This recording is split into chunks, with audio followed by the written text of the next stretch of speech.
watching a special discussion on India's 100th Smart City mission and whether it has succeeded in making our cities more livable, sustainable and efficient.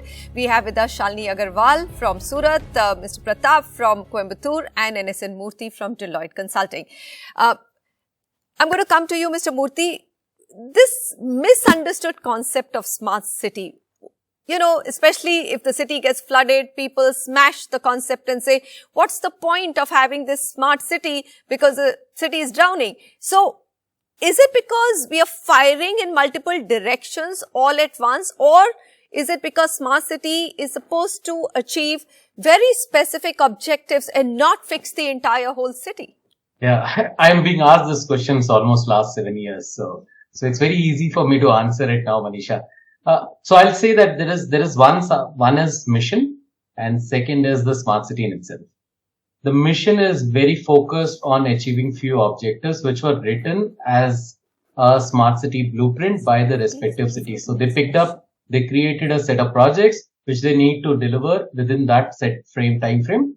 And this doesn't really mean that the whole city will be smart. Smart city mission is not something which is making a city smart. It's making a part of the city smart and creating a lighthouse effect for the rest of the parts. Because what the citizens are looking at is a part of the smart city project which was delivered. For example, a kind of a road delivered. They need the full road to be covered across the city over the next year. So that's something which is replication, which is not a mission, but a smart city project. And the second part is a city with any kind of smartness will never be able to withstand any kind of an climatic aberrations or something which is a very large event. But if you see over a period of time and during the lockdown or COVID, most of the smart city command centers repurposed themselves as the war rooms and they provided excellent support. And that was something incredible that was done. So the infrastructure was always that was reutilized for doing this thing. So it's for a specific event during a timeline which is unknown for someone. It's very difficult for any city of any kind of a smartness to withstand that. But if it is a longer duration, these infrastructure projects investment should actually yield results. Come in use. All right. Shalini ji, I have another question for you. You know, what I understand, and I've been following smart cities for a very long time, where it's technology-based ramp-up of citizen services, smart cities have done very well. Like all 100 smart cities have their command and control centers. But when it comes to area-based development, for example, slum renovation or, you know, inclusive housing for the poor, that's where things have been much slower. Would you agree with me? And do you think that smart cities could have done better on that front, ma'am? What I gather from Smart Cities mission is that it has focused on every aspect of urban citizens' lives. Like the city has to be green, the city has to provide good physical and social infrastructure, the city has to be resilient, the city has to be inclusive. And the city has to provide all these facilities through smart and innovative solutions. One component of Smart City mission was to promote affordable housing schemes.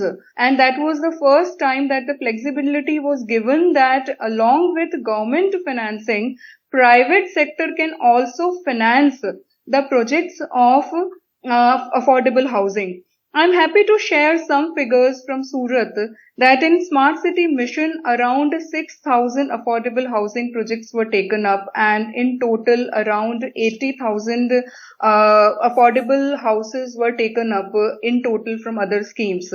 I'm happy to share that in Surat, urban population has doubled, but the slum population has decreased significantly. Wow. So it was 29% as per census 2001, which is currently 5.78%. My God. So that's a drastic. This is a figure that's I wasn't aware of, and it's very, very commendable. I mean, the fact that it is one of the fastest growing cities of the world today, and the fact that you've been able to reduce slum living and increase and provide inclusive housing is a very, very commendable fact. Mr. Prathap, do you believe that this smart city model can be replicated for the larger city? I mean, take your own city, Coimbatore. Yes, ma'am, of course. Smart city will always have an impact on bigger cities also, but the level of impact will be less on bigger cities, because in a smaller city, it's very easy to create impact. For a population like we have smart city where population is also 3 lakhs, and we have smart city where we have population more than 2-3 crores also. So the impact may differ, but smart city did have an impact in all the cities and will have an impact in all the cities.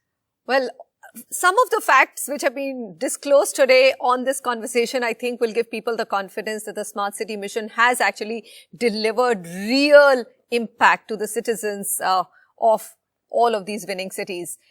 Mrs. Agarwal, thank you very much for joining me. Mr. Prathap and NSN Murthy, always a pleasure, and wishing you all the very best. Thank you. Thank you, Manisha. Thank you so much. My take, there cannot be a perfect model which can solve for all our city's development needs. But the way to evaluate India's 100 Smart City Mission is to understand what has worked under the program, and we've had leaders tell us so, learn from these successes and deploy its governance structure to solve for the need of the entire city. Thanks so much for watching. I'm Manisha Natarajan signing off.